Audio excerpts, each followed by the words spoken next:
Ma sœur, et si je te disais que ton chemin vers le paradis passe peut-être par tes parents? Pas par quelque chose de compliqué, pas par quelque chose d'inaccessible, mais par un simple geste, un appel, une attention. Aujourd'hui, on va parler de quelque chose qu'on oublie parfois, alors que c'est immense aux yeux d'Allah. Prendre soin de ses parents. Bismillah.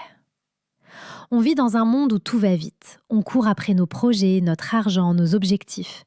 Mais parfois, on oublie ceux qui ont tout sacrifié pour nous. Ta mère, ton père, ce sont eux qui t'ont porté, nourri, protégé, même quand eux étaient fatigués. Et aujourd'hui, parfois ils vieillissent, ils deviennent plus fragiles. Et c'est à notre tour de prendre soin d'eux. Allah a lié son adoration à la bonté envers les parents. Subhanallah. Dans le Coran, après avoir parlé du tawhid, Allah parle directement des parents. Ça veut dire quoi? Que ce n'est pas optionnel. Ce n'est pas si j'ai le temps. C'est une obligation et un honneur. Le prophète a dit, le paradis se trouve sous les pieds des mères. Et ton père, c'est ta porte du paradis aussi. Donc, quand tu prends soin d'eux, tu ne fais pas juste un acte humain. Tu fais un acte d'adoration. Prends un moment, repense à ton enfance, ta mère qui se levait la nuit, ton père qui travaillait dur, ils t'ont donné, même quand ils n'avaient rien. Ils ont caché leur fatigue, leurs soucis, leurs douleurs, et aujourd'hui, peut-être qu'ils ont juste besoin de toi. Mais toi, tu es occupé, et c'est là le piège. On pense qu'on a le temps, mais le temps, il passe vite. Un jour, tu voudras les appeler, mais ce sera trop tard. Et ce regret, il fait très mal. Prendre soin de ses parents, ce n'est pas forcément quelque chose de grand.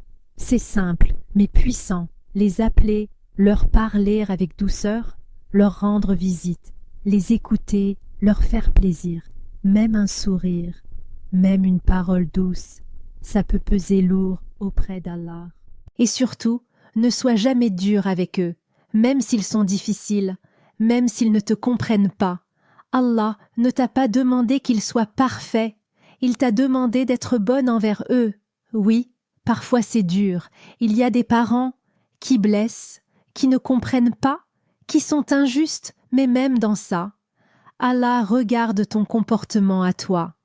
Tu peux poser des limites, mais sans manquer de respect. Tu peux te protéger, mais sans être dur. C'est un équilibre, et c'est là que la foi intervient. Tu fais ça pour Allah, pas pour eux seulement. Et Allah voit tout, même ce que personne ne voit. Peut-être que tes parents ne sont plus là, et si c'est ton cas, qu'Allah te facilite. Mais sache une chose, tu peux encore prendre soin d'eux. Comment? Par les invocations, par la sadaqa en leur nom, en faisant des bonnes actions pour eux. Continue de les honorer, même après leur départ, et Allah te récompensera pour ça. Ma sœur, tes parents, ce ne sont pas juste des personnes dans ta vie, ce sont une épreuve, une bénédiction et une porte vers le paradis. Ne laisse pas Shaitan te faire croire que tu as le temps. Commence aujourd'hui. Appelle-les, prends de leurs nouvelles, dis-leur que tu les aimes, avant qu'il ne soit trop tard. Allahumma. Pardonne à nos parents, fais-leur miséricorde comme ils nous ont élevés petits, accorde-leur la santé, la paix et le paradis, et aide-nous à être parmi ceux qui les honorent et qui ne regrettent pas. Amin.